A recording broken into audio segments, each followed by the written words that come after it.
कालिमहा करिमंगल करियो ग्रंथ करण को कान जाते मिले समाज पाई निज पद जी निज भाव सदा सुख निज नो करो प्रकाश जे बहु विधि भव दुख तणी करे छे सत्कार।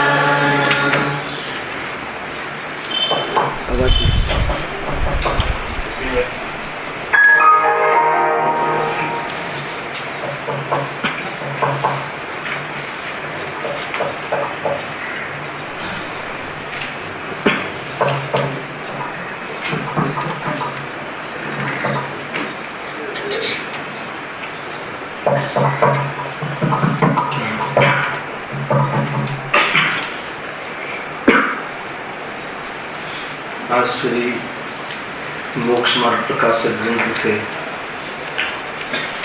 त्रीजा अधिकार पर अपनी स्वाध्याय चाली रही है। आत्मा ने आत्मा उपाधि से एवं सुंदर चर्चा नियम सार 38वीं गाथा में सामने एक आत्मा ने आत्मा उपाधि से एक शुद्ध आत्मा से आश्रय करवा रूप उपाधि से जीवादि सात तत्व बहिर्तत्व चर्चा करी। मोक्ष मार्ग प्रकाशक में त्रीजो अधिकार चाले से एमा जे आश्रम तत्व जैसे बंध तत्व से बहिर्तत्व से इनी चर्चा त्रीजा अधिकार में चाले है। खरेखर अरे घणी गाथाओं याद करी बुद्धेश्वरी 11મી गाथा याद करी 6ઠી गाथा याद करी त्रिकाली धुन विद्वान आत्मा विश्व एक महान तत्व से आत्मा में त्रिकाल स्वभाव एवं महिमावंत से के जिन्हें जानवा थी जिन्हें परिचय करवा थी जेने रुचवाथी बाह्य उपाधिओ रुचती नहीं અને સ્વરૂપ મગ્ન થઈને આનંદ કરે છે અને સ્વભાવને ચૂકે છે તો સંસાર એનો ચાલુ રહે છે। ત્યાં અસ્થિથી ચર્ચા છે कि आवे एक तत्व से शुद्धात्मा तत्व जैसे त्रिकाल तत्व से ये तारो स्वभाव से अस्तित्व चर्चा से जिनो महिमा करवा लायक से अने अहिया जे चर्चा चाली रही है आज आपणी नास्तिकनी चर्चा है कि जे मोह राग द्वेष आदि जे से तारा स्वभाव में नहीं एम अहिया कहे छे आ जीव पर पदार्थों ने जाने से तन्मय थया वगैरह जाने से એટલે એના થતા નથી જાણવા રૂપે રહે છે એ પોતે છે એમ અનુભવ ન કરવાના કારણે આ પદાર્થની પાસેથી સહાય લઉં આને લઈને હું મારું જ્ઞાન વધારું આ ઇન્દ્રિયને પ્રબળ કરીને હું જ્ઞાન વધારું એમ આખું જીવન ભ્રમથી પર સન્મુખ વિતાવે છે। અહીંયા એને લઈને આપણે ચર્ચા કરી રહ્યા છીએ। ત્રીજા અધિકાર પર ચર્ચા ચાલે છે। પેજ નંબર આપણે 48 ઉપર આપણે ચર્ચા 49 થી આપણે વિષય આગળ વધારીએ છીએ।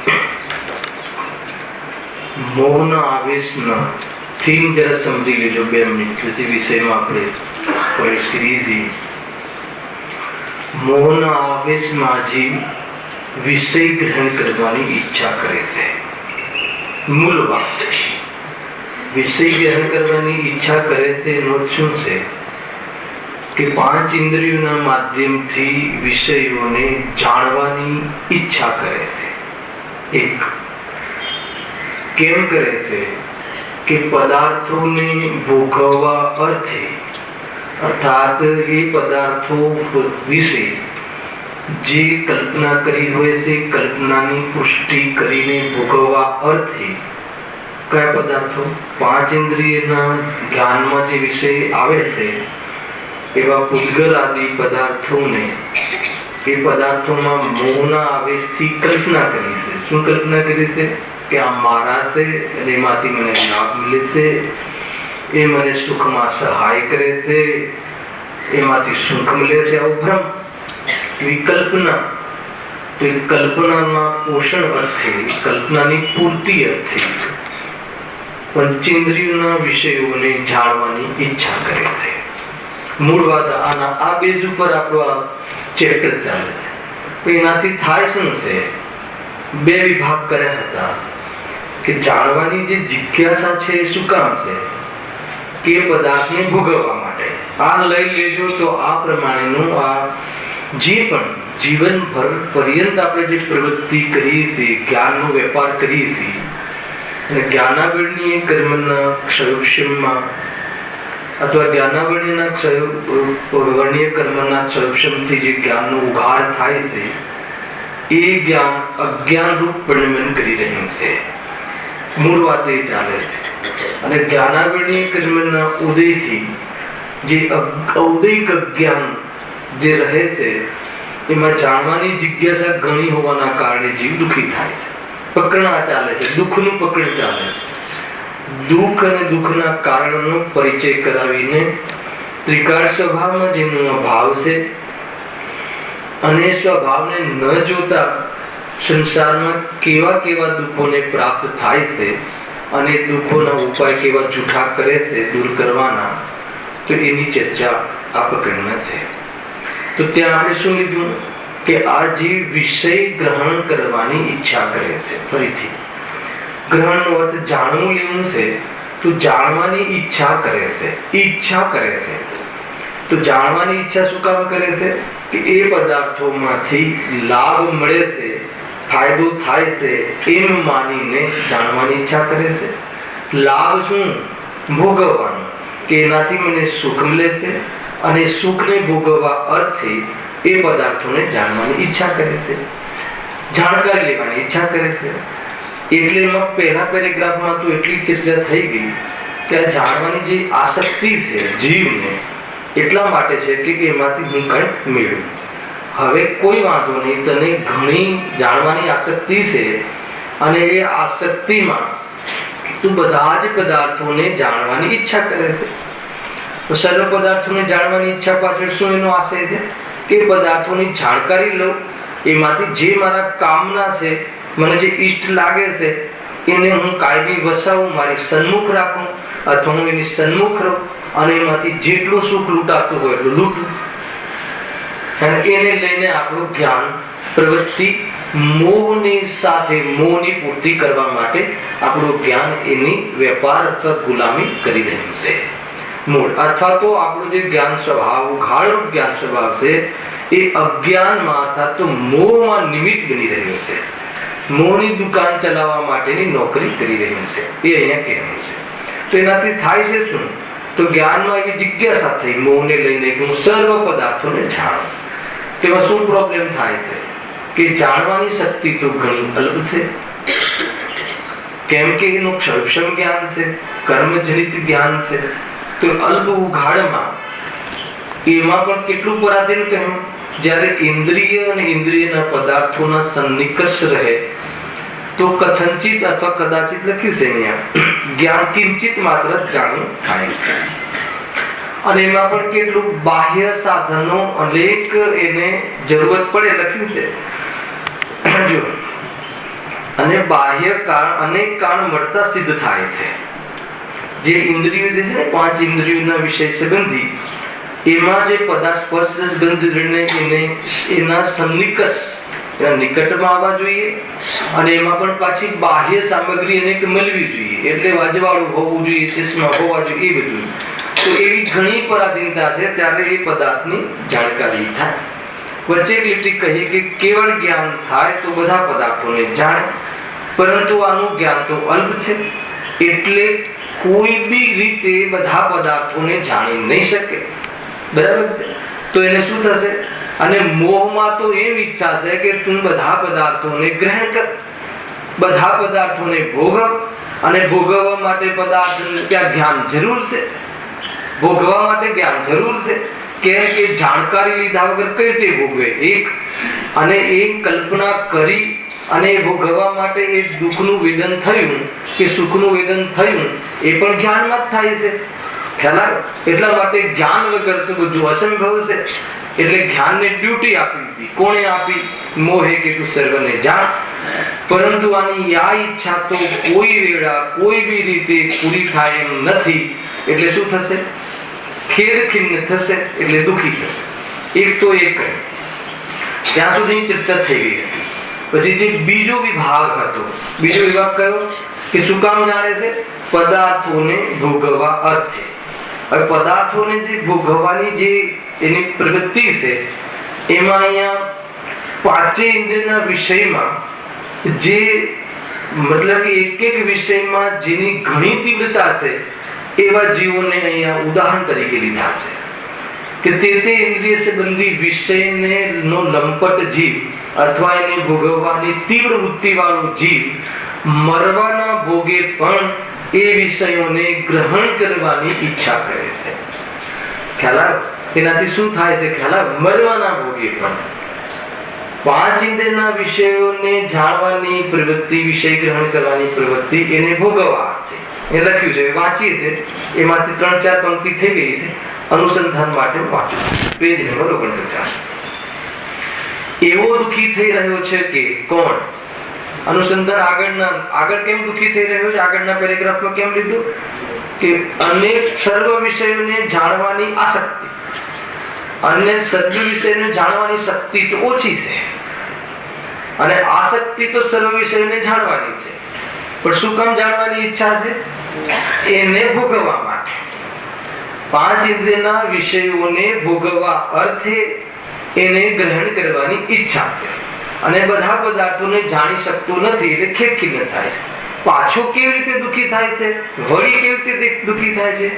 એવો દુઃખી થઈ રહ્યો છે કે એક એક ઇન્દ્રિયના વિષયમાં હે ને એનું જ્ઞાન કેવું ભીડાઈ જાય છે તો જ્ઞાન સ્વાભાવિક જાણવાનો સ્વભાવ છે, પરંતુ એક એક ઇન્દ્રિયના વિષયમાં પર્ટિક્યુલરલી ઇન્દ્રિયના વિષયમાં એવો લીન થઈ જાય છે કે મરણના ભોગે પણ એ વિષયમાંથી સુખ અર્થાત તો એ વિષયની લાલસાને પૂર્તિ કરવાની ઈચ્છા કરે છે અને એ ઈચ્છાની પૂર્તિ તો થતી નથી, એટલે દુઃખી થાય છે. જો વાંચી એવો દુઃખી થઈ રહ્યો છે કે કોઈ એક વિષયના ગ્રહણ અર્થે પોતાના મરણને પણ ગણતો નથી.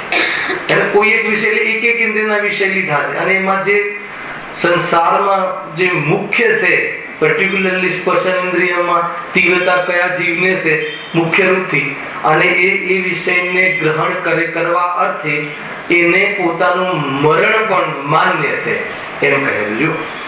જેમ હાથીને કપટની હાથીનું શરીર સ્પર્શવાની, મચ્છને ઝાડમાં લાગેલું માંસ ચાખવાની, આ પેલા હાથીને સ્પર્શન ઇન્દ્રિયની તીવ્રતા ગણી રહે છે.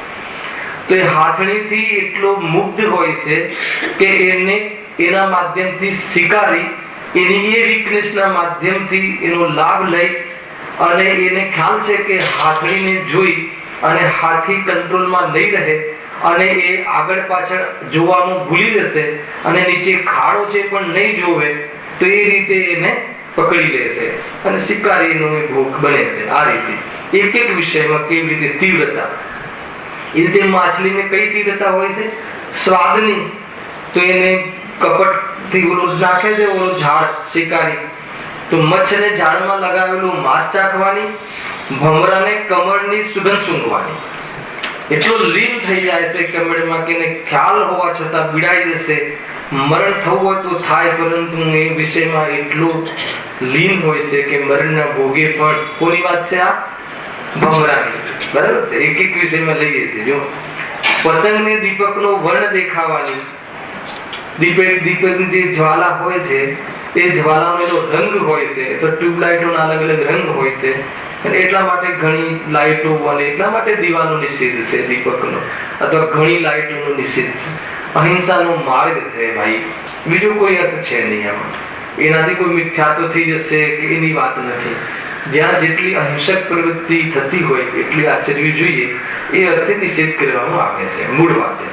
તો એનાથી દીપકની જે લો હોય છે એનો રંગનો એ ચાહક હોય છે, બસ એ લીંબ છે ને રંગ બહુ ગમે છે, તો એનાથી અથડાય છે, એનાથી ટકરાય છે, વારંવાર ટકરાય છે, ગરમીનો અનુભવ કરે છે, બળે છે તો પણ એટલું ઘણું થઈ જાય છે.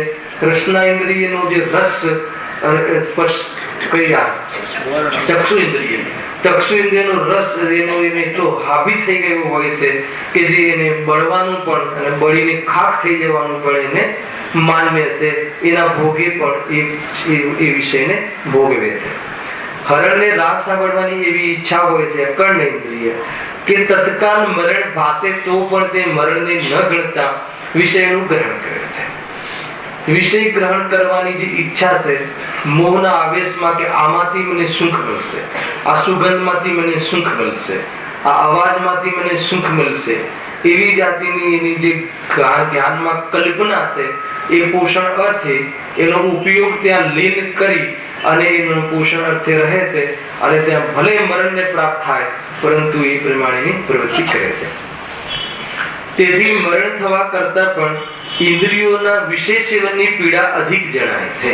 મૂળ વાત આ છે, મરણ કરતા વિશેષ સેવનની પીડા અધિક છે. અને 5 ઇન્દ્રિયના એટલા માટે તો આજે ડાયાબિટીસ વાળા જીવોમાં આ વાત ખ્યાલમાં આવે. ડોક્ટર કહે છે કે સાકર આદિ જે વધારે જે તમે એનું સેવન કરશો તો મરણને પ્રાપ્ત થશો, પરંતુ એને એવી સ્વાદની લુલુપતા હોય છે તો કહે છે ચોરી છુપીથી પણ હે ને, અને મતલબ કે બહુ બાહોશીથી એક વાર મરવાનું તો છે ને, ખાઈને મરીએ કે ખાધા વગર મરીએ શું ફરક પડે. એટલે એને મરણ સૌથી સેન્સિટિવ એને એ છે, બહુ જ મતલબ કે સંવેદનશીલ પ્રોગ્રામ છે મરણનો. તો પણ આ જીવને એ મરણ એ કશાય સહન નથી થતી, એટલે એને એ ભોગે પણ એ રીતની પૂર્તિ કરે છે. એક ઇન્દ્રિયોના વિષયોમાં લાસ્ટ ટાઈમ મેં કહ્યું તો અહીંયા સુધી ચર્ચા થઈ ગઈ હતી કે આ તો કોઈ એક ઇન્દ્રિયમાં વિશેષ તીવ્રતા વાળા જીવોની ચર્ચા લીધી છે, પણ અજ્ઞાની આ મનુષ્ય જીવ તો 5 ઇન્દ્રિયોના વિષયમાં લંપટ છે. અને એટલો મતલબ કે પાછળ પડ્યો છે કે સમસ્ત જ્ઞાનને ત્યાં ડ્યુટી પર લગાવી દીધું છે કે ચલો શોધી લાવો કેવી રીતે ધન કમાવાય, અને એના માધ્યમથી 5 ઇન્દ્રિયના વિષયોની ઉપલબ્ધિ થાય, અને પછી એમાં મેં જે કલ્પના કરી છે એને હું જ્ઞાનને લીન કરી અને પછી ભોગવું, અને એ પ્રમાણે એનું આખું જીવન વિતાવે છે. આ છે કોની ચર્ચા છે? ખ્યાલ આવે કે નહીં? જો એ ઇન્દ્રિયોની પીડાથી સર્વ જીવો પીડિત બની નિર્વિચાર થઈ, જેમ કોઈ દુઃખી માણસ પહાડ ઉપરથી પડતું મૂકે તેમ વિષયોમાં ઝંઝાપાત કરે છે. ખ્યાલ આવે? જેમ એ શું કહ્યું છે, કોઈ દુઃખી માણસ આપઘાત કરે ને તો એ શું કામ કરતો હશે? પડતું મૂકે, સહન નથી થતું. કેમ? જે પણ એને બન્યું હોય ઘરમાં, નાની નાની બાબતોમાં દોરી લટકી જાય, પહાડ પરથી 15મા માળેથી પડતું મૂકે, પહાડ ક્યાં જવું પડે હોય, અગાસીમાં જઈને સીધું પડતું મૂકે. ખ્યાલ આવે કે નહીં? તો એને એ વખતે એને કાંઈ નિર્વિચાર થાય, મતલબ એ મરીને પણ સુખ પ્રાપ્ત કરવા તૈયાર થાય છે. કોઈ એનું અપમાન થયું હોય તો એ અપમાન સહન નથી થતું, તો એને એમ છે કે ના કરતા હું હે ને ન બજે બાસ ન બજે છે ને કે હા ન રહે વાસ ન બજે વાસુરી, બસ એ રીતે એને એમ છે. પણ એને ખ્યાલ છે કે મરણ પછી એ સુખી થઈ જશે, એ નિર્વિચાર ન થઈ આવી લેવું. મરીને ક્યાં જશે? મરીને આત્મા જ નથી રહેવાનું એવું છે. કોઈને જે રીતે એ મરણને પ્રાપ્ત થાય છે, એ જે અંતમાં જે રીતે એ મરણના જેને વિચારો આવ્યા છે, તો એની ગતિ નિયમથી કઈ હશે? ખ્યાલ આવે છે કે નહીં? ચાહે સમ્યક દૃષ્ટિ જીવ હોય હે ને, પૂર્વમાં બંધ કર્યો હોય, બધું એડજસ્ટમેન્ટ છે. તો શ્રેણીક રાજાને આપઘાત કર્યો હતો ને, વીંટી ચૂસી લીધી હતી તો નરકમાં જન્મ્યા. બહુ સંકલિષ્ટ પરિણામ હોય, અંતમાં તો સમજી લીધું કે એની જે નેક્સ્ટ ગતિ છે. ખેર વાત એ દિશાની નથી, મારે બતાવવું છે કે નિર્વિચાર થઈ જાય. બસ એમાં એટલું જ કહ્યું હોય, 4 દોસ્તારોની વચ્ચે માતાએ કંઈ કહ્યું હોય તો બસ એ મારું અપમાન થઈ ગયું મિત્રોની સામે. તે અપમાન સહન કરી શકતો નથી. એની પીડા જે હોય છે, કશાની જે પીડા છે એ સહન કરી શકતો નથી. એટલે સમજે છે કે હું મરણને પ્રાપ્ત થઈને પડતું મૂકે છે. અહીંયા તો એ માત્ર એટલું કહ્યું, એવી રીતે વિષયોમાં પડતું મૂકે છે. 5 વિષયો જો નાના પ્રકાર કોઈ, આ બહુ સરસ શબ્દ છે, સર્વ જીવો. ફરીથી એ ઇન્દ્રિયોની પીડાથી સર્વ જીવો એટલે જે પીડિત થાય છે, પીડિત બની નિર્વિચાર છે. જેમ આ તો ઉદાહરણ છે, કોઈ દુઃખી માણસ પહાડ પરથી પડતું મૂકે તેમ આ વિષયોમાં પડતું મૂકીએ છે ને આપણે, એમાં લાગી જઈએ છે ને રસ લેવા. કોણ લાગે છે? આત્મા. કેવી રીતે લાગે છે? એની પાસે લાગવાનું સાધન શું છે? ઉપયોગ, જ્ઞાન, હે ને, બીજું શ્રદ્ધા અને ત્રીજું ચારિત્ર. 3 ગુણ છે મુખ્ય રૂપથી. એમાં ઉપયોગ સાધન છે, અને ઉપયોગ એને સાધન બનાવી અને શ્રદ્ધા અને ચારિત્રને ત્યાં ઝુકાવે છે. આ રીતે પ્રવૃત્તિ કરે છે. ખ્યાલ આવે? અજ્ઞાનને વશ થઈને મોહના આવેશમાં અને એ રીતે કશાયથી બહુ પીડા થાય છે, સહન થતું નથી. અને કશાય કેમ ઉત્પન્ન થાય છે? તો કે મોહથી. મોહ એટલે મિથ્યાત્વ, કે આ પદાર્થમાં મને લાભ છે એવું ગાંઠ મારી લીધી હોય છે, અંદરમાં ભ્રાંતિ થઈ ગઈ હોય છે. એટલે આ પદાર્થને કેમ પ્રકારે હું મેળવું એવી જાતની કશાય પેદા થાય છે, રાગ પેદા થાય છે. અને એની પૂર્તિ કરવા માટે પછી જે કરવું પડે એ કરે છે. અને કદાચિત ઉપલબ્ધિ થઈ જાય સંયોગમાં તો એની કલ્પના હતી એને ભોગવવા અર્થે વિષયમાં લીન રહે છે. ખ્યાલ? અને પછી ઓર એ વિષયો હંમેશા મતલબ કાયમી રહે એવો પ્રયાસ કરે છે. અર્થાત અનેક વિષયો, બધા વિષયો મને મળી જાય એવો પ્રયાસ કરે છે. એટલે ઉપયોગ ક્યાં ક્યાં લાગેલો રહે છે? શ્રદ્ધા પણ પરમ સમર્પિત, ઉપયોગ પણ પરમ સમર્પિત, અને ચારિત્રમાં પરમ સ્થિરતા. એને અસ્થિરતા કહે. પરમ સ્થિરતાનું નામ અસ્થિરતા. પરમ સ્થિરતા એટલે એમાં લીન રહે ઉપયોગ.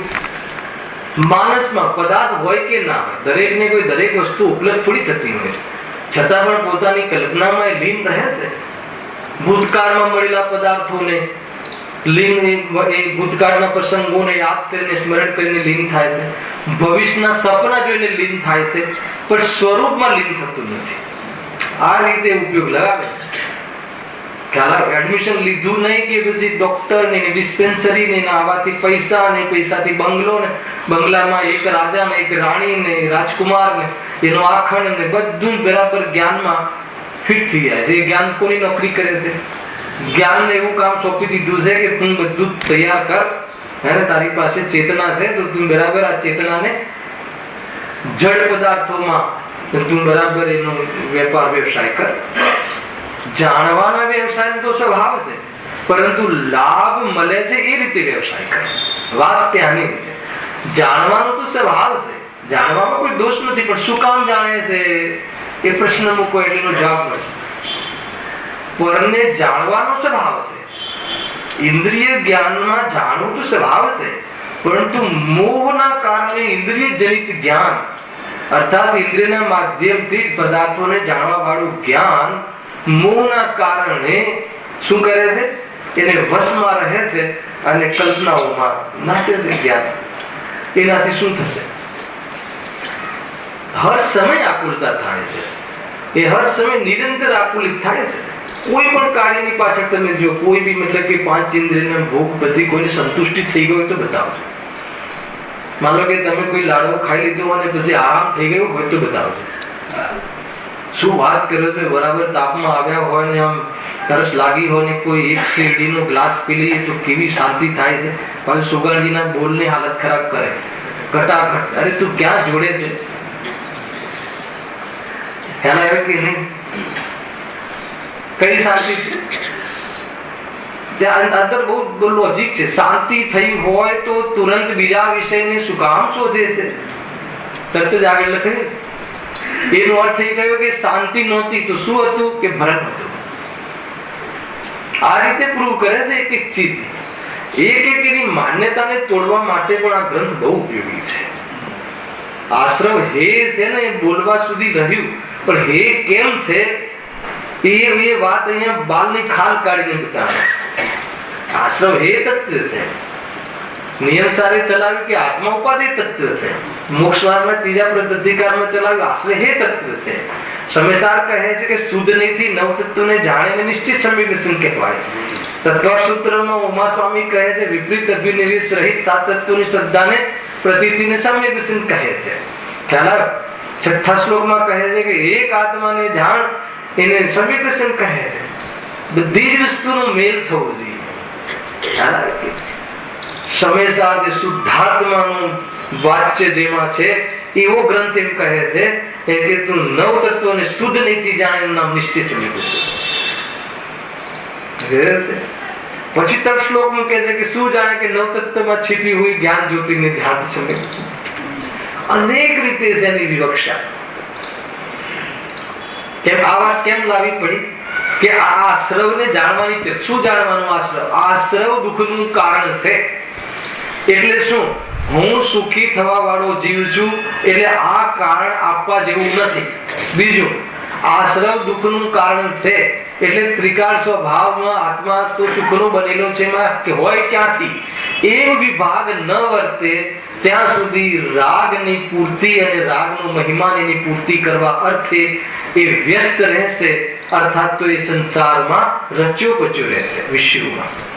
આખું લોજિક આ રીતે છે. અને આ તો આપણને એમ લાગે છે કે આપણે 2 કલાક સાંભળી લઈએ છીએ, અહીંયા થોડુંક ઢીલા પણ પડીએ છીએ, એની ના નથી, પણ પછી ક્યાં રહીએ છીએ? ખ્યાલ આવે કે નહીં? અહીંયાથી જઈને શું કરશો? બતાવો. તમને એમ લાગતું હોય કે આ વિષય મહત્વનો નથી તો મને બતાવો અહીંયાથી જઈને શું કરશો?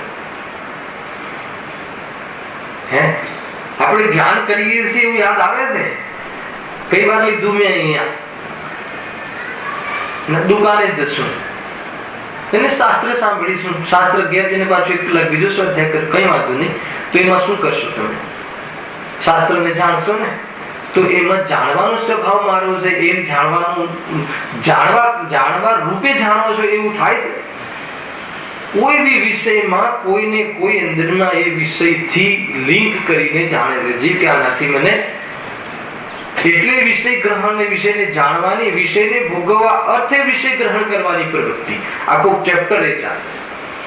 આપણે જ્યાં લગાવ્યું છે, જ્યાં લગાવ્યું છે, આપણી જે મૂડી છે એ જ્ઞાનની મૂડી જે છે એ યથાર્થ જગ્યાએ ન લગાવતા અને એવી ખોટી પેઢી એની કેપિટલ લગાવી છે કે એની ઉપજ જે છે ઉપજ ક્યારે પણ સુખ નહીં થાય એ બતાવવા માંગે છે. નિરંતર ભડાકા છે. જો તમે અહીંયાથી આ કમાઓ, આ લો, આમ કરો ને કોઈને જેના પ્રસંગો હોય કોઈના ઘરમાં તો એમાં બસ આને તેડું કરું ને આને આ કરું તે કરું ને, મતલબ કે જ્ઞાનને એવી જગ્યાએ લગાવી દીધું છે. એક તો છે અલ્પ. કેટલું જ્ઞાન છે અલ્પ. કઈ વાર આ ઉદાહરણ આપું છું ભાઈ, હે ને? માની લો કે તમારી 5 GB ની પેન ડ્રાઈવ હોય, 5 GB ની તમે લઈ આવ્યા શાસ્ત્રના અંદર પ્રવચનો એને રેકોર્ડ કરવા. દીકરાએ બધા ગીતો ભરી દીધા પિક્ચરના. ખ્યાલ આવે? 5 GB ની. હવે શાસ્ત્ર ક્યાં ભરશો? ખ્યાલ આવે? એમ કેવલ જ્ઞાનની શક્તિ છે આત્મા માટે, પરંતુ પ્રગટ કેટલા GB છે? ખ્યાલ આવે? અને એમાં કોણે ભર્યા પિક્ચરના ગીતો? ખ્યાલ આવી ગયો? તો એને એટલો વિષય આપી દીધો કે દીકરાને સરખું કરવું તો માન કશાયની પૂર્તિ કરવા માટે.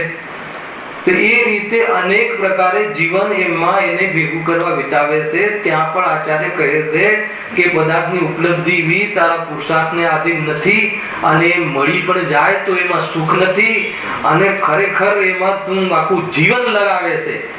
એક દીકરાના લગ્ન માટે અને એક રૂમ વધારવા માટે આ જીવ અને અંતમાં કદાચિત જે છે એનાથી અડધું થઈ જાય તો એટલો દુઃખી થઈને જતો હશે કે એ જાણે જીવતો. ગજબનું વિચાર કર્યું. આપણે એક વૈરાગ્ય લાવવા માટે જેટલી શુદ્ધાત્માની વાત જેટલી તાકાતથી અંદરમાં પચવી જોઈએ એટલી તાકાતથી આ વૈરાગ્ય ખીલવું જોઈએ. હે ને? કેમ કે આપણે અધ્યાત્મની વાત કરીએ છીએ કલાક અને 23 કલાક તો વૈરાગ્યની વિરુદ્ધ રહીએ છીએ.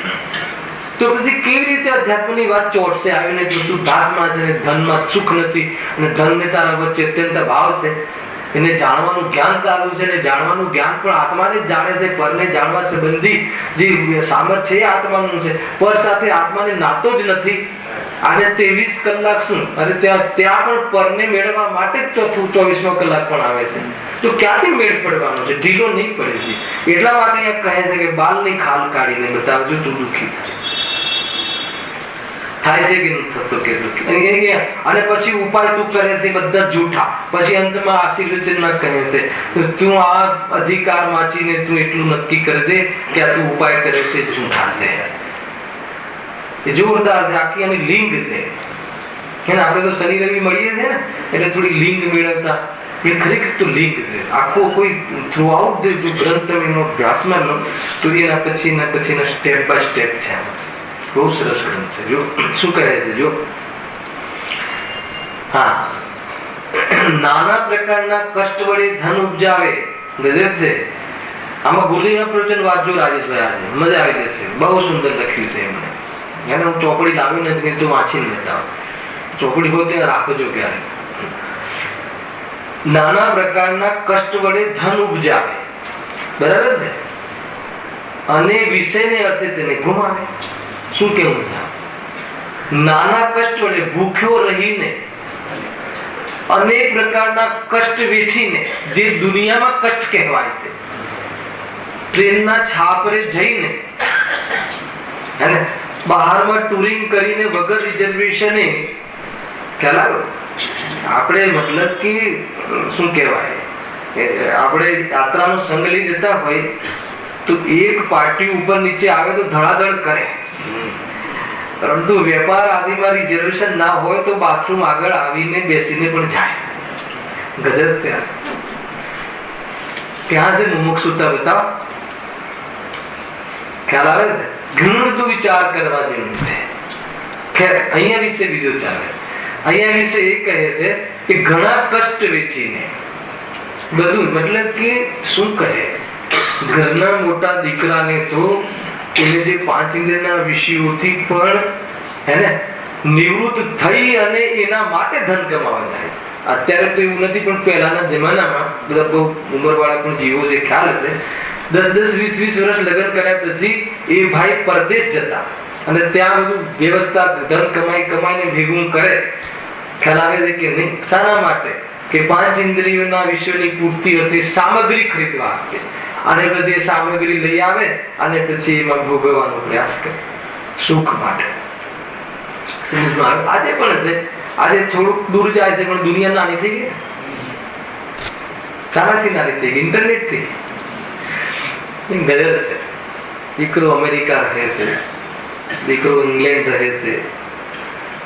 શું કામ મોકલ્યા છે જીતુને? ધન કમાવાથી. સમજો ભાઈ, બહુ વિચાર કરવા જેવું છે.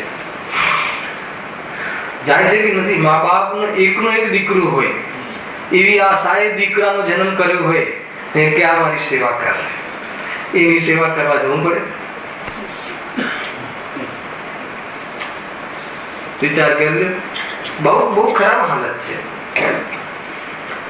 એટલે કઈ ખરાબ હાલત છે? મોહ, કે એનાથી ધન મળશે, ધનથી સુખી થઈ જશે.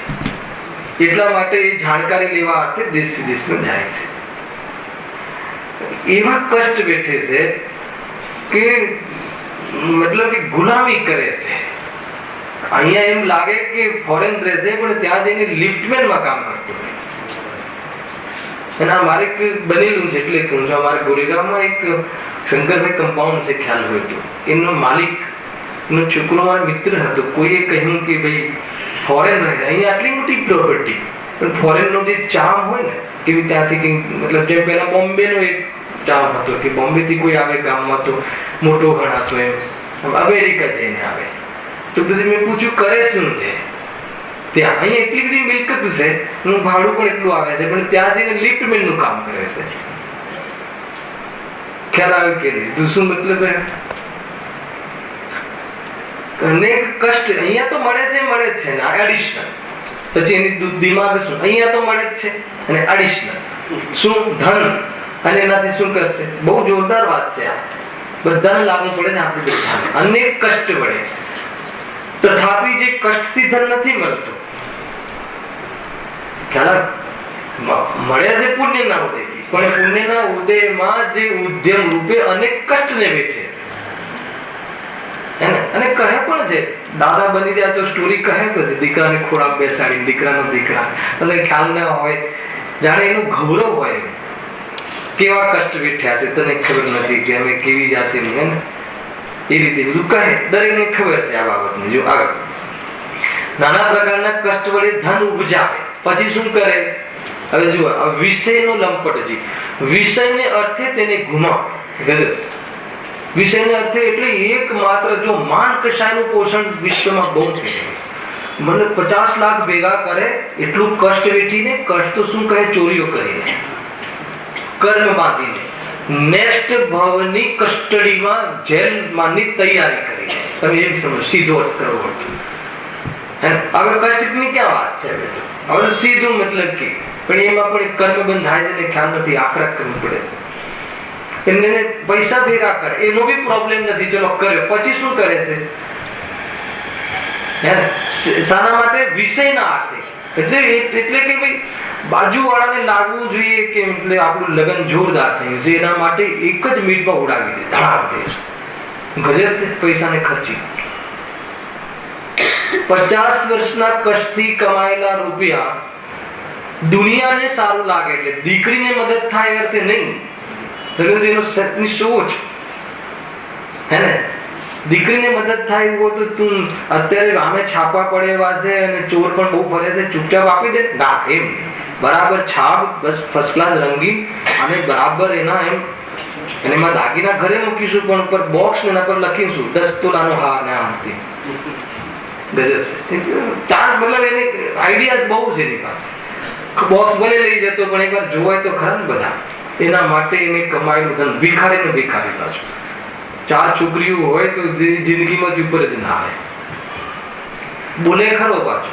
દીકરીઓને એવું હોય ને, દીકરી તો હવે એજ્યુકેટેડ થઈ ગઈ, કઈ જરૂરી નથી, છતાં પણ નહીં દુનિયાને કેવું લાગે મોટા ભાઈને ત્યાં હતું આપણે ત્યાં હોવું જોઈએ એ અર્થે આ છે. ભલે એ કઈ કશાનું પોષણ છે, અચ્છા એનાથી શાંતિ થઈ જતી હશે. ચલો એમ કરી લીધું, મતલબ એને 50 લાખ રૂપિયાનો ખર્ચો કર્યો, પછી સુખી થઈ ગયો. ગજબ છે. આકુરતા રહે છે એને. જો નાના પ્રકારના કષ્ટ વડે ધન ઉપજાવે અને વિષય અર્થે તેને ગુમાવે. આ વિષયની જે છે ને, વિષય ગ્રહણની વાત ચાલે છે. એ વિષયના જાણકારી લઈ અને ભોગવવાની પ્રવૃત્તિમાં એ ધન આદિ અનેક કષ્ટ વડે ઉપજાવે અને પછી એને ગુમાવે. ગજબ છે. વિષયોની પ્રાપ્તિ અર્થે, હવે સાંભળો, જ્યાં મરણ થતું જાણે ત્યાં પણ જાય. આ ખ્યાલ આવ્યો? એટલે કમાવા માનવા કેમ લાગે ને કે આજે શું કહેવાય ઓલું થઈ જાય ને, સાયક્લોન છે, પછી ઓલું કર્ફ્યુ લાગેલું છે, તને જોશે તો ગોળી મારી દેશે નહીં, પણ આજે પેમેન્ટ આપવાનું કીધું છે. મરણના ભોગે પણ જાય. ગુરુદેવ લખ્યું પ્રવચનમાં, ખ્યાલ હોય કે આ સમુદ્રમાં અત્યારે સાયક્લોન છે, સ્ટીમરો ડૂબે છે. ના, એ તો આપણું તો નસીબ છે ને, મોક્ષ છીએ ને, આત્મા તો મરતો નથી પાછો. આ રીતે લે છે. અહીંયા લખ્યું દેજો, વિષયની પ્રાપ્તિ અર્થે જ્યાં મરણ થતું જાણે ત્યાં પણ જાય. નરકાદિના કારણરૂપ જે હિંસાથી કાર્ય તેને પણ કરે. મતલબ કે ગજબ છે. વિષયની લોલુપતા, પંચેન્દ્રના વિષયોની લોલુપતા એટલી હોય છે કે એના માટે શું શું કરે અહીંયા કહ્યું છે. આ બધું કરે છે. એના માટે જેને છેતરવું હોય, જે કરવું હોય, જે મતલબ કે જેનું પડાઈ લેવાનું કરવું પડતું હોય, જેને જે પ્રમાણે કરવું પડતું હોય એ કર. જોરદાર છે આ. બોલો, નરકાદિના કાંડ લખ્યું છે ને, એને ખ્યાલ નથી કે આના પરિણામના ફલ શું આવશે, એ પરિણામ કા ફલ ક્યાં હે એના વગર. અને ખબર હોય તો બી મોહાંધ થઈને કરે છે. જોયું જશે નરકમાં, જોયું છે. કોને જોયા છે નરક? બધી શ્રદ્ધા ઉડાવી દે. કોને જોયું છે નરક ને, કોને જોયું છે? એ રીતે વર્તે છે. વિષય ગ્રહણની લોલુપતા, એટલો મોહના આવેશમાં એવી જાતેના પ્રયત્ન કરે છે. એ રીતે છે. જો વૈરાગ્ય આવી જાય ભાઈ આ તો. હા, વિષયોની પ્રાપ્તિ અર્થે જ્યાં મરણ થતું જાણે ત્યાં પણ જાય. કાંઈ પણ મતલબ જે બી મરણ થતું જાણે એટલે શું? મરણનો ભય મટી ગયો છે ને. સપ્ત ભય માંથી એક ભય જે સમય દૃષ્ટિને જતા રહે છે, 7 ભય, એમાંથી આને એક ભય જતો રહ્યો હોય છે. ખ્યાલ આવે કે નહીં? પણ જે થવાનું હોય થાય. ભલે મરવાનું, એક વાર તો મરવાનું જ છે ને, તો એને ભય જો જતો રહ્યો હોય તો કમાવાની પ્રવૃત્તિ શું કામ કરે? ખરેખર તો એને ભય તો મરવાનો તો ભય બહુ છે, પરંતુ એને એમ છે કે આપણે તો મરવાના જ નથી. એ રીતે આ પૈસા ભેગા કરવા માટે આખું જીવન ઢસરડા કરે. ઘણી વાર એવું બને છે કે ભોગવવાનો કાલ આવે એટલે જતો રહે. પેલા ભોગવે છે કે નહીં, શું ભોગવે છે, કોને ભોગવે છે, કશાયોને ભોગવે છે, એની પૂર્તિ કરીને એવા સુખનો ભ્રમ કરે છે. એ રીતે છે આખું જીવન. આપણે આત્માના સુખની વિરુદ્ધ કાર્ય કરીએ છીએ કે નહીં? બતાવો. ના, આપણે શું છે કે ઓલું જે છે ને, શું કહેવાય, ચક્રવર્તી જેવું કામ.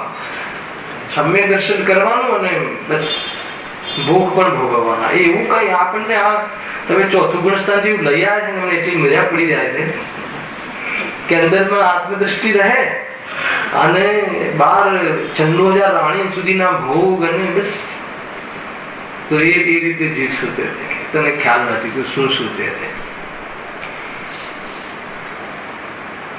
એમ નથી કે એમાં પણ એ પણ સમ્યક દૃષ્ટિ પણ પીડાથી એમાં ઝુકાવે છે. ખ્યાલ આવે કે નહીં? અરે શુભ ભાવમાં આવવાનું નામ તાતાની ભઠ્ઠી કહે તો અશુભ ભાવમાં એને શું લાગતું હશે? અને તું જે આવે છે એ મજા કરવા આવે છે. એટલા માટે જ્ઞાની એક જ્ઞાનીનો ભેદ કરે છે. હા, એક્ઝેક્ટલી એમ જ છે. નરકાદિના કાંડ જે હિંસાથી કાર્ય કરે તેને પણ કરે. વા ક્રોધાથી બહુ જોરદાર છે. મરણ મતલબ કે મરણ થતું જાણે એટલે મરણનો ભય મટ્યો છે એમ નથી કેવું. એને મરણનો ભય કોને મટે? બતાવો. થોડીક ઝલક પ્લાસ્ટરમાં અહીંયાથી કઈ અંદર લાગે અહીંયા સુધી આપણે આવ્યા. મરણનો ભય કોને મટે?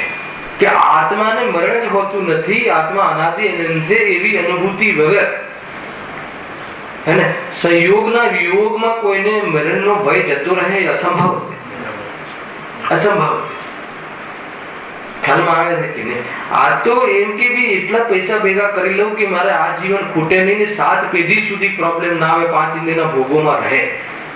મતલબ કે આપણે પૈસાની પાછળ એ બુદ્ધિથી પડ્યા હોઈએ કે આ ભોગોમાં આનંદ છે, એને આનંદ માટે વિષય ગ્રહણની જે પ્રવૃત્તિ ચાલે છે અને એમાં જ્ઞાનને પણ આપણે લગાવી દીધું છે.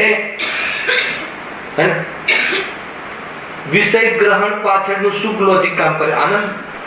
તેમાં આનંદ મને, અને આનંદ મને એટલે આપણે જ્ઞાનને શ્રદ્ધાને બધાને લગાવી દીધા છે. આખી પેઢીની મતલબ કે એમાં દેવાળું કાઢવા માટે લગાવી દીધું છે. તો આખું જીવન આપણે જે આત્માનું સાચું સુખ પ્રાપ્ત ન થાય અને આત્માના દુઃખને પ્રાપ્તિ થાય એવા ભોગોની ભોગ માટેની સામગ્રી માટે જીવન આપણે લગાવ્યું છે કે નહીં? બતાવ. તો શું કરવું? આખો દિવસ સ્વાધ્યાય કર્યા કરવું? પ્રશ્ન ઉત્પન્ન થાય છે. કરવું શું? આખો દિવસ ચોપડી વાંચવી, આખો દિવસ. અરે એ તો આવડંબન છે. ખરેખર જેટલો ઉપયોગ આત્માનુભૂતિમાં જવા માટેની અનુકૂળતામાં અથવા એવા અવસરમાં રહે એવા અવસરમાં ખરેખર વિતાવો. ખરેખર તો એ જ છે. એમ જ છે. થોડી આજીવિકાનો રાગ હોય છે તો પછી સામે કટોતી કરવી ઉપયોગમાં, મતલબ બહારમાં 8 કલાકથી વધારે કામ નહીં કરવું, એ લેવલ લાવો. પેલા કરોડો મળે તો પણ નહીં જાઓ. તો પછી 8 કલાક કેમ, એ થોડો સંસ્કાર છે, પછી વિચારીશું. પેલા તમે આ લેવલ પર લાવો. નહીં કરવું જ નથી ને. 8 કલાકથી વધારે હું કોઈ બી મતલબ ગુલામી નહીં કરું મોહની. અને 8 કલાક કરવી પડે છે, એમાં પણ આંખમાં લોહીના આંસુ છે. હજુ આટલો રાગ રહે છે કે એનું સહન નથી થતું, એટલે એમાં પીડિત છું, રોગી છું પ્રભુ, એટલે પ્રભુ હું તારા ચરણમાં આવ્યો છું. એમ એટલી બધી પૂજાઓમાં જો આ રીતે 24 કલાકમાં 48 કલાકનું કામ કરવા વાળા જીવન પડે છે. રાજેશભાઈ છે કે નહીં?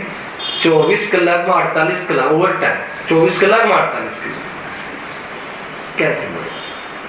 શાના માટે ઉપયોગ? એ આ બસ જો નરકાદિના કાંડોથી હિંસાથી કાર્ય પણ કરે. હવે જો વા ક્રોધાદિ કશાયો ઉપજાવે, આ પણ કરે. ક્રોધાદિ કશાય વિષયની મતલબ એને ક્રોધ કરીને પણ પોતાની સામગ્રીની પ્રાપ્તિ અથવા લાભાંતરાય કર્મનો ઉદય હોય અને વસ્તુની પ્રાપ્તિ ના થાય તો ક્રોધને ઉપજાવે. પોતાની સામગ્રી બીજા કરતા વધી જાય તો માન કશાયને ઉપજાવે. ન મળે તો કપટ કરી અને પ્રાપ્ત કરવા કશાય કરે. અનેક પ્રકારના પદાર્થોની લોભ વાસના રાખી અને એ રીતે પ્રવૃત્તિ કરે. કશાયો ઉપજાવે. વિષયોની કેટલું મતલબ વિષય, કશાય, ભોગ, પછી પાપ, આ બધામાં ધ્યાન ને એવું પરોવી દીધું છે કે એને એવી ફુરસદ જ નથી. અને હું ભગવાન આત્મા છું, એ કથન પણ, એ વિકલ્પ પણ હે ને આત્માના લક્ષ્ય થોડી છે. વચ્ચે આ પણ એક શેડ્યુલ છે, તો એ અર્થે એ પણ કરી નાખે છે. એવું નથી કે કોઈ આત્માને લક્ષ્ય થતું એનું જીવન બદલાઈ જાય છે. સામાન્ય વાતો નથી ભાઈ.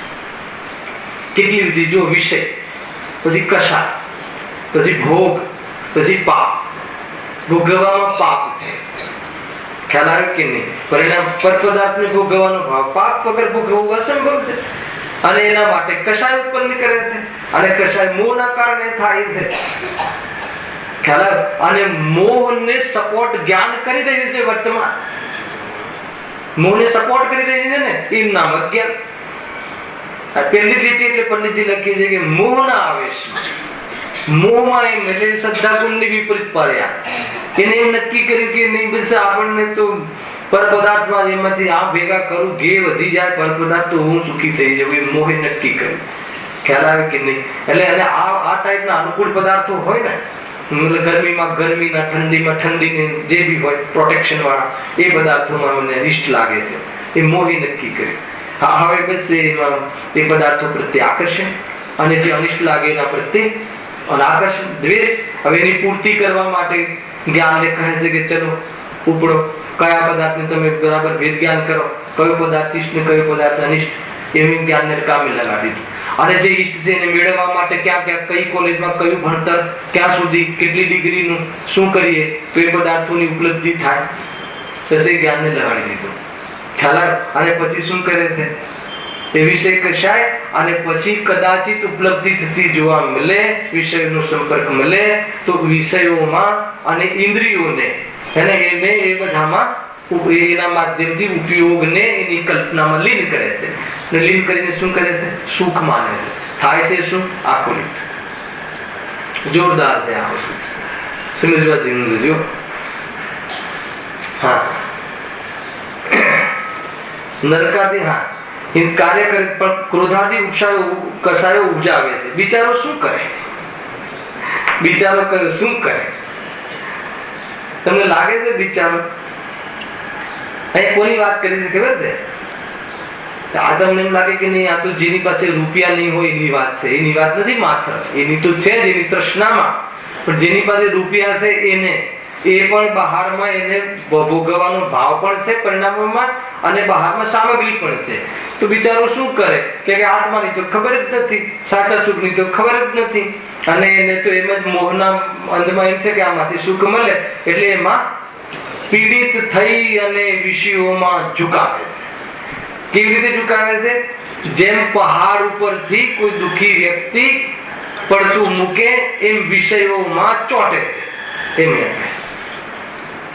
જોરદાર ચોટે છે. ચોટે છે એટલે નોંધ કે એનાથી પીડિત થઈને અને પછી શું થાય છે? સુખી થઈ જાય છે, ઓર દુઃખી થઈ જાય છે. જો સુખી થવા માટે વિષયોમાં જાય છે એટલે અજ્ઞાન, અને દુઃખથી પીડિત થઈને વિષયોમાં આવે છે, પરંતુ આ દુઃખ અને દુઃખના કારણ છે એવું ભાન રહે તો એ જ્ઞાની છે.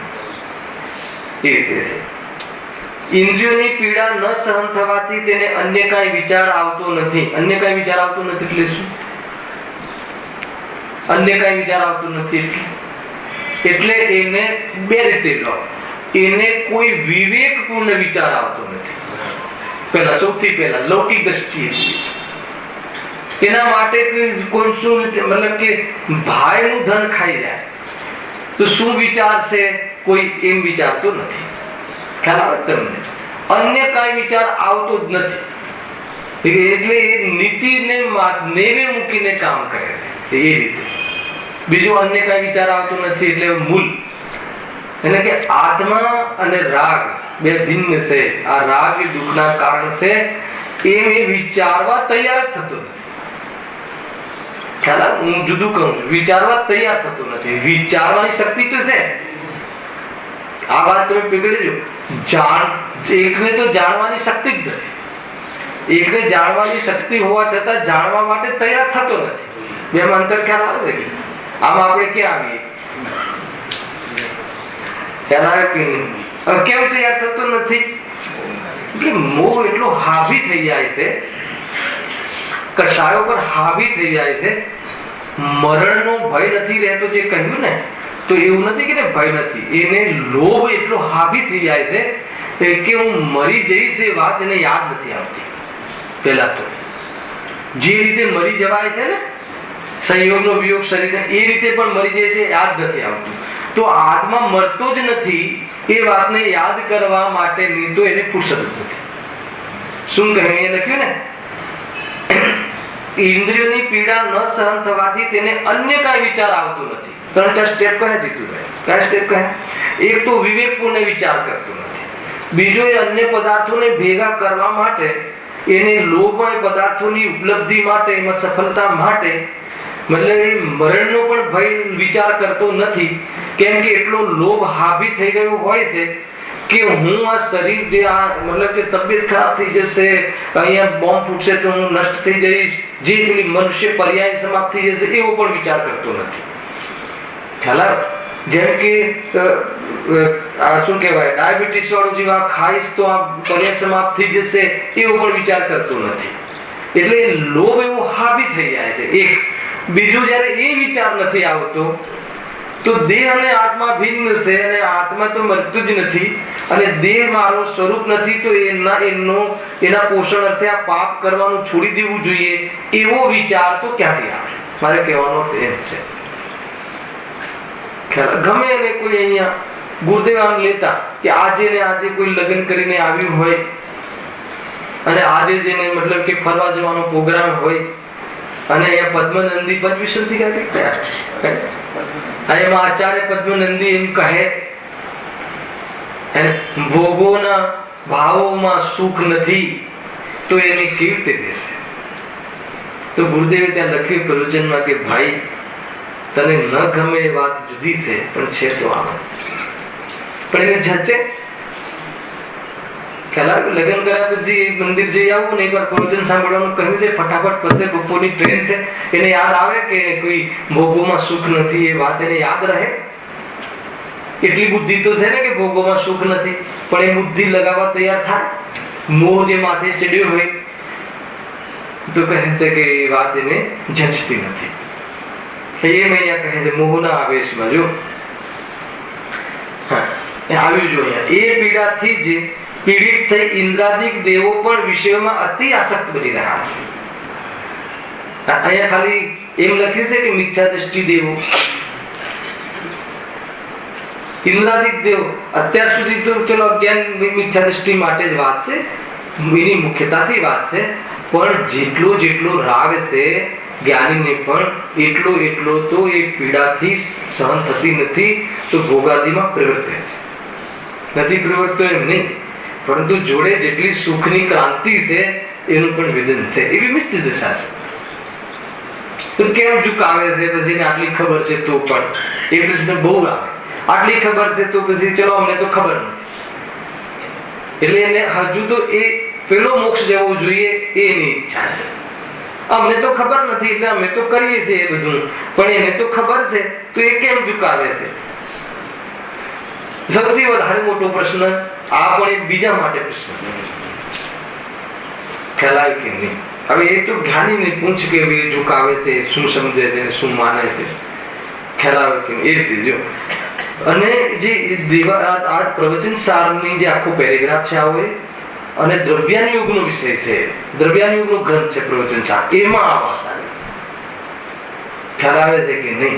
અને એમાં 86મી ગાથા છે કરીબ કરીબ. ત્યાં સમ્યક દૃષ્ટિ દેવો પણ જળોની જેમ, જળ ખ્યાલ ને, જળો પેલું જે ખરાબ લોહી ચૂસે ને, જ્યાં સુધી મોતને પ્રાપ્ત ના થાય ત્યાં સુધી છૂટું ના પડે, એ રીતે જળો કેમ આપ્યું કે એ રીતે દેવગતિના દેવો જીવન પર્યંત વિષયોમાં રચ્યા પચ્યા રહે છે, અને સંયમનો ભાવ નથી આવતો, ચાહે સંકિત કીધું તો એ રીતે એમાં રહે છે, વિષયોમાં રમે છે. પરંતુ એ કહે છે કે એ વિષયોમાં રમે છે એ પીડાના કારણે રમે છે, અને ખરેખર જોવામાં આવે તો એને એટલું સ્વભાવની સન્મુખતા રહેતી નથી. એ જાણે છે, અને તો એ તો દેવગતિમાં સંયમની વ્યવસ્થા જ નથી, એ તો પર્યાય ગતિ ગીતા છે, જે પણ કાંઈ છે એને એ રીતનો ભાવ નથી આવતો, આગળ વધવાના પરિણામનો પુરુષાર્થ નથી એની પાસે. પરંતુ એની એટલી બુદ્ધિ તો છે કે આમાં સૌપ્રથમ સમ્યક દર્શનનો પુરુષાર્થ. આપણે એને ઉપાદેય કરીને પડીએ છીએ, અને પેલા હે પણ એ રહીને વર્તી રહ્યું છે. દ્રવ્યાર્થ સમયસારની વાત છે ને, સમયસારમાં તો દ્રષ્ટિ પ્રધાન કથન છે કે એ તો આત્માને તો બંધ જ નથી, સમ્યક દૃષ્ટિને તો બંધ ક્યાં છે જ, એને તો ભોગ પણ નિર્જાનું કારણ છે. એ દ્રષ્ટિ પ્રધાન ગ્રંથ છે. અને એને ત્યાં લખ્યું કે એને પણ ચારિત્ર મોહનીના ઉદયથી ઇન્દ્રિયાદિ સુખ સમ્યક દર્શન સહિત ઇન્દ્રમાં આજે સુખ મળે છે, પરંતુ આ સુખ નથી એમ નિર્ણય કરે છે. અને આપણને મનમાં પાણી આવે છે કે દેવોને તો ઘણી બધી વ્યવસ્થાઓ છે, એ રીતે ઘણા પહેલું છે. જે રીતે જ્યાં જે કહ્યું ગુરુદેવે આજે એ પણ શ્લોક બોલ્યા હતા. કયું હતું? શ્રીમદ રાજચંદ્રનો શ્લોક છે, જ્યાં જ્યાં જે યોગ્ય છે તહાં સમજૂતે. અહીંયા ચારિત્રથી અથવા તો રાગાદિથી પીડિત થઈ રહ્યો છે, જો વિષયોમાં આસક્ત બની રહ્યા છે. જેમ ખાજના રોગથી પીડિત થયેલો પુરુષ આસક્ત બની ખજવાડવા લાગે છે, પીડા ન થતી હોય તો તે શા માટે ખજવાડે? કેટલું જોરદાર ઉદાહરણ આપ્યું છે. લોકાનુભૂત આપણને અનુભૂત છે. આપણે કોઈ જગ્યાએ કામ ખંજવાળીએ છીએ તો ખાજમાં મજા આવે છે કે નહીં? પણ એ વખતે એ ખાજમાં જેમ સહન નથી થતી પીડા, એટલે ભલે એ વસ્તુ છોલાતી હોય તો પણ ખંજવાળીએ છીએ, કેમ કે પીડા સહન થતી નથી. એવી રીતે વિષયોમાં પડે છે. પીડા ન થતી હોય તો તે શા માટે ખંજવાળે એમ પૂછે છે. પીડા ન થતી હોય તો શું કામ કરે? તેમ ઇન્દ્રિય રોગથી પીડિત થયેલા ઇન્દ્રાદિક દેવો આસક્ત બની વિશેષ સેવન કરે છે. પીડા ન હોય તો તેઓ શા માટે વિશેષ સેવન કરે? વિશેષ સેવન કરવા પાછળની જે આસક્ત પીડા છે એ છે એટલા માટે એ કરે છે. હવે શું કામ કરે છે? અહીંયા અજ્ઞાનતાની મુખ્યતાથી અંતિમમાં એને સમેટે છે વિષયને. એ પ્રમાણે જ્ઞાનાવરણ દર્શનાવરણના ક્ષયક્ષમથી થયેલું ઇન્દ્રિય જનિત જ્ઞાન છે. ઇન્દ્રિય જનિત જ્ઞાન છે અજ્ઞાન છે એમ નથી કીધું અહીંયા. આ જો જે ઇન્દ્રિય જનિત જ્ઞાન છે તે મિથ્યા દર્શનાદિકના નિમિત્તથી ઈચ્છા સહિત બની દુઃખનું કારણ થયું. કયું કારણ થયું? નિમિત્ત કારણ. આ ઇન્દ્રિય જનિત જે જ્ઞાન છે જ્ઞાનાવરણ દ્રષ્ટાવરણના ક્ષયોક્ષમથી જે જ્ઞાનનો ઉગાડ ઇન્દ્રિયના આવલંબનથી જાણવાનું પરમે છે, એ જાણવાનો જે આત્માનો સ્વભાવ છે, એ જ્ઞાન છે, ઉગાડનું જ્ઞાન છે, એ મોહ લખ્યું છે મિથ્યાત્વ કર્મના ઉદયથી, મિથ્યાદર્શનના નિમિત્તથી મોહને નિમિત્ત બને છે, મોહને પુષ્ટિનું કારણ બને છે. એ જ્ઞાન અજ્ઞાન બની રહ્યું છે. એ રીતે છે ઈચ્છા સહિત બની પછી શું છે? દુઃખનું કારણ થાય. કોણ દુઃખનું કારણ થાય? જ્ઞાન. જ્ઞાન પણ દુઃખનું કારણ છે. જ્ઞાન અજ્ઞાનને સપોર્ટ કરે, એ જ્ઞાન દુઃખનું કારણ, એને અજ્ઞાન કહે. જ્ઞાન અજ્ઞાન રૂપ પરિણમી રહ્યું છે. અને જ્ઞાન રૂપ પરિણમે, એ જ્ઞાન એ તો સાધન હતું. એ જ્ઞાનમાં તો એ તાકાત હતી કે આ પદાર્થ જે જાણવામાં આવે છે એ પદાર્થ પર છે અને જાણવું થાય છે એ હું છું. એ રીતે સાધન બનાવીને જ્ઞાનનો અનુભવ કરે તો સુખી થઈ જાય. પરંતુ એ જ્ઞાનનો મારો સ્વભાવ છે ભૂલી જઈ અને રાગની પૂર્તિ કરવા અર્થે અને જેના લક્ષ્ય પૂર્તિ થાય છે એને મેળવવા અર્થે આખું જીવન લગાવી દે છે અને દુઃખી થાય છે. દુઃખનું કારણ શું છે? મિથ્યા દર્શન, અજ્ઞાન. હવે એ દુઃખ દૂર થવાનો ઉપાય આ જીવ કેવો કરે છે તે કહીએ છીએ. કોણ? અજ્ઞાની જીવ આ દુઃખ દૂર કરવાના જે ઉપાયો છે એ જૂઠા ઉપાયો કેવી રીતે કરે છે એની ચર્ચા આપણે આવતીકાલે લેશું. અને એ જૂઠા ઉપાયોની સિદ્ધિ કરી અને સાચા ઉપાય શું છે એની પણ ચર્ચા છે. શહેર